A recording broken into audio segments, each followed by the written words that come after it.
Welcome to Tenor Tech, where I solve the problems you didn't even know you had. You start by confirming Catalina and backing up key settings. This avoids surprises. Next, turn Wi-Fi off in the menu bar, then reboot the router power cycle for 10 seconds because many faults clear there.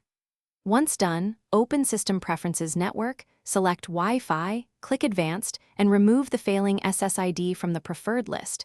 This forces a fresh handshake.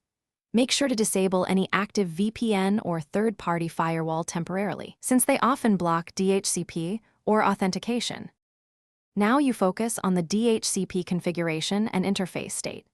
Open Network Advanced TCP/IP and click Renew DHCP lease so your Mac requests a fresh IP. This fixes address conflicts. Then create a new network location to clear cached settings, apply, and rejoin the SSID with correct password. This ensures a clean profile is used. If problems persist, reset the Wi-Fi interface. Open terminal and run sudo ifconfig n0 down, then finish by resetting system network services.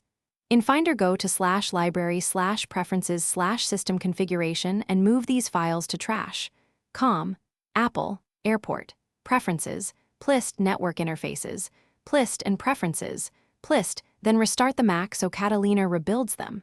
After reboot, re-add the Wi-Fi network, test connectivity with speedest and ping to verify DNS and latency. If it still fails, boot into safe mode to rule out kernel extensions or launch agents. If safe mode fixes it, remove recently installed networking app.